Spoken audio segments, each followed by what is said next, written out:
Hey guys, Tim here with Sports Card Action, the channel where we talk about building wealth through sports card collecting. And today I'm going to give you one little secret I've learned of how to sort of tip the scales in your favor on COMC.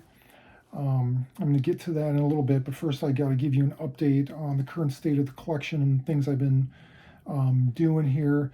And I'm just like physically and mentally exhausted right now with trying to find some sort of what would you call like a up and coming Grail card to try to get in on before everything's just kind of gone out of control. I mean, the graph is just like this right now, and it's like if you didn't get in on kind of this sports card wave up to this point, you definitely missed out. But I think there's still deals to be found, and you just gotta kind of look in some of the areas, especially I would say vintage right now. And I would also say, there's some other areas right now. I'm gonna talk about that. But I got some cards here ready for grading. I got this Harden. I mean, that's just a beautiful card right there. I think it might have had like a surface imperfection or something, or no, I think one of the corners is just not quite as sharp as it could be. But it's numbered at 299. I mean, no big deal, but it's just a shiny, beautiful select card there of Harden. So that's just one of them. I got a Donovan Mitchell rookie I found. I think I showed all these.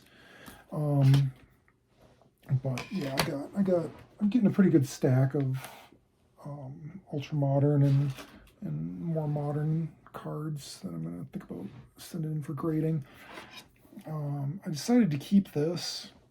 I finally got the dude to accept a return because of the chipped case, but problem is now, I mean, I paid like $24 for this, and PSA 9 Griffey now is like 40, and it's just going up and up. That's going crazy now. I mean, I was looking at Upper Deck rookies, a month or two ago. I should have pulled the trigger because his Upper Deck card's going crazy. This has gone up. It's probably going to continue to go up. This would be, I would say, one example of, a Grail type card. Obviously not in the range, of the Mickey Mantle 5.2 million card or something like that. But it's a recognizable card. I think that will hold interest and investors will have their eye on for many years to come. And I've been looking at other players. I've been trying to find a Willie Mays, and I put in some bids today. Probably won't get any of them because his stuff is going up now. Um, I looked and looked for a Magic, first or second year card. I actually put in a big bid on a Magic Larry Bird rookie, and I didn't get it, so I was really sad about that. But I did raise my bid once it got down to 10 seconds. So, I got to at least experience the heart pounding sensation of, you know, trying to snipe an eBay auction for a big number when you have no idea what's going to happen. So, but didn't get it, and I'm still going to look. But man, those things are spiking. The Magic Bird rookie. Um, Not as much as some things. I think it can still be picked up. I mean, but it kind of sucks because 2 weeks ago I could have got a PSA 6 for 1980 tops Bird and Magic rookie for like 1,300. Well, less than 1,300, but I mean I could have hit a buy it now for that. Now it's like they're getting bid up to 1,350, 1,400 for a PSA 6, and I don't see it coming down. Not anytime soon, not ever. And then I was looking at an 81 Magic, and I couldn't really find anything. Actually, I did put in some bids. I put in some bids. You know, man, it's just tough. It's like everything is just being jumped on right now. Everything. Um, it's like every market is perfect. I also looked at some old 52 tops cards. I think I might have put in a bid because they got some Hall of Famers in the 52 top set that you can pick up in a PSA 5 or even a 6 for, fairly cheap, $100 or something. There's a Duke Snyder, in the 52 tops. You know, um, Slaughter. There's some other ones like that.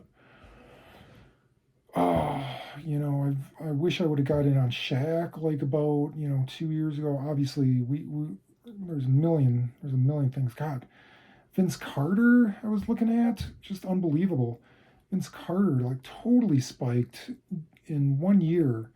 His uh, Topps Chrome um, refractor went from 1,000 to 6,000 in a PSA 10.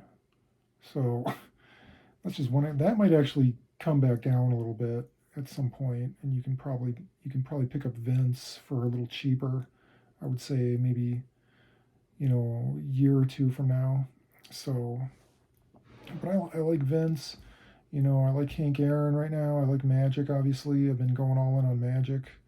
I looked at some Bird. That's going up. Um, I feel like I missed it on so many things at this point.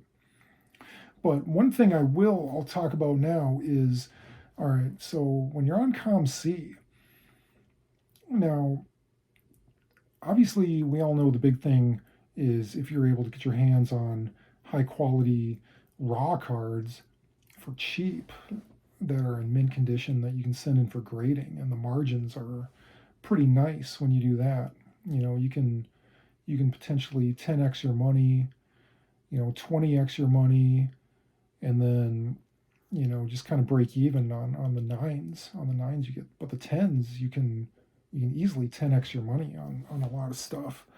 That's why I was going so hardcore into these new mosaics because they're brand new, fresh out of the pack.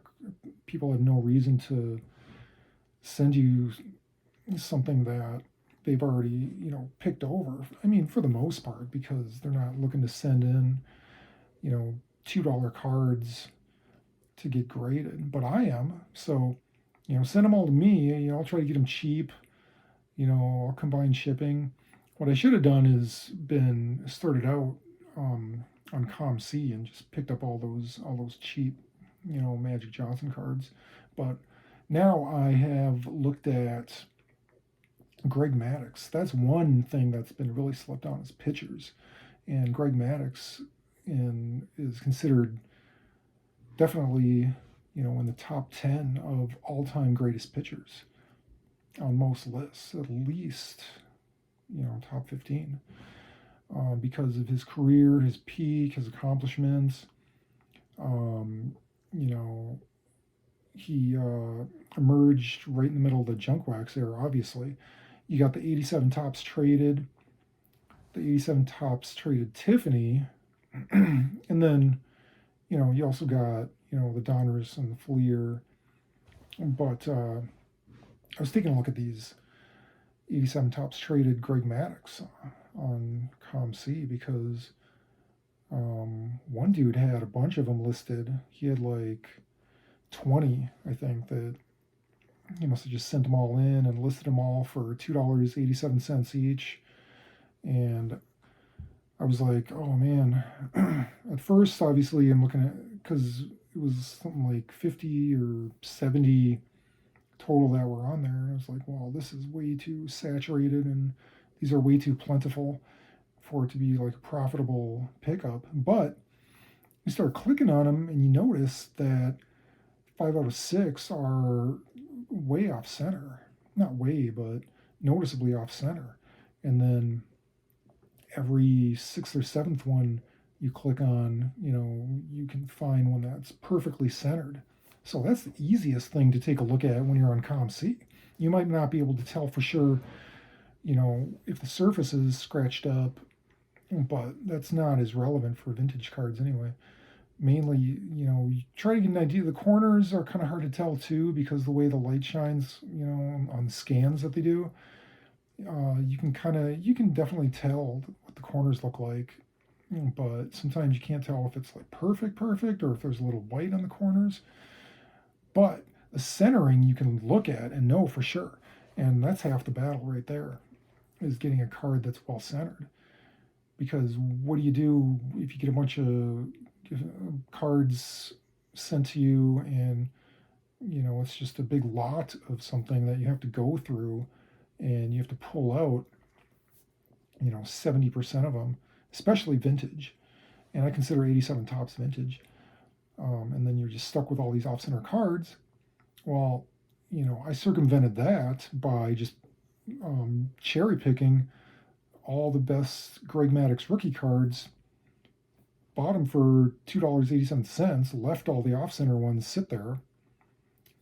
I if all one person, it was like 8 of them for just the one dude that I had sitting in my cart, so I just offered him a little less for everything. Unfortunately, he wasn't accepting offers, so I just bought him. It was $14, and it was like 8 of them or something, whatever that would be. So yeah, you can definitely do that now that I've kind of found out this little trick that I can maybe use on some other cheap cards. Greg Maddux I think is a great option.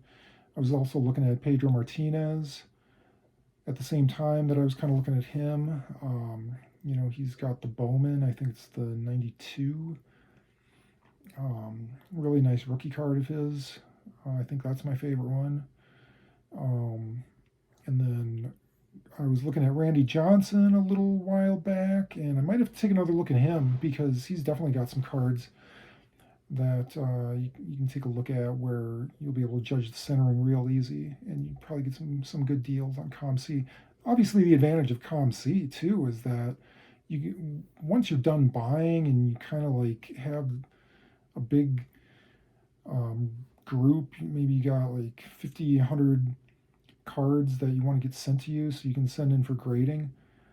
Since they're not doing it themselves right now, they're not doing their grading service right now, but just have them all sent to you in one package. Boom, you're saving on shipping with one big package of many cards that you can take a look at.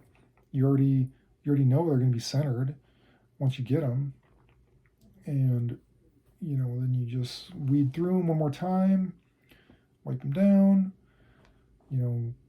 put them in the sleeve, and then you mark them ready for grading. Boom, and you just put those in a pile, and then you send them in, and the hard work's done.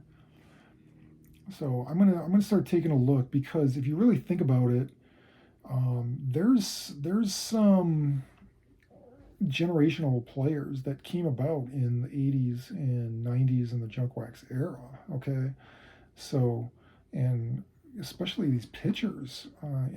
Randy Johnson, Pedro Martinez, Greg Maddux, right there, just gave you 3 amazing options. Another one is Tom Glavine, Roger Clemens, maybe, but I'm not really dabbling in him too much. I got a couple in my collection, a couple 85 tops. I don't think I sent any in. I don't think they're quite good enough. But you could take a look at him. I just don't know because of the steroids.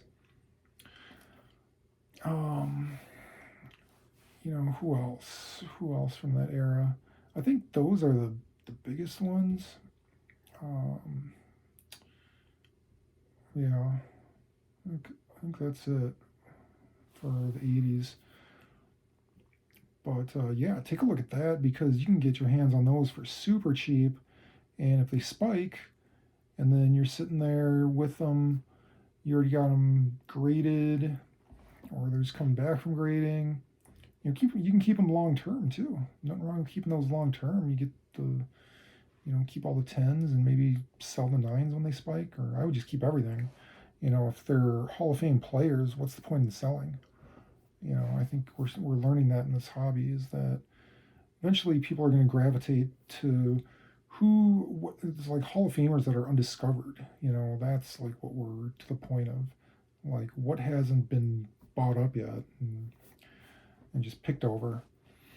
And I think that could definitely be a good option. You know, definitely look at the premium sets, the Tiffany's. You know, I kind of just prefer the 87 Tops Traded because it looks exactly the same as the Tops Traded Tiffany. So I'm just like, I don't really, you know, I mean, what's the point? You know, just buy the lower end one. It's not. I don't feel like one is going to be like that. Obviously, the Tiffany is going to be 10 times the price or whatever, but still, it's not necessarily going to be. Plus, the top straight is more liquid too. You got to look at it that way. Um, but yeah, so that's what I would think about. I'm gonna do some more looking now. I'm gonna take my own advice. I'm gonna think of more different strategies to find things that are kind of undiscovered and holes in the market, and that's kind of what it's all about right now. Um, so I will leave you with that. Keep doing what you're doing. Keep building your wealth, and I'll see you later.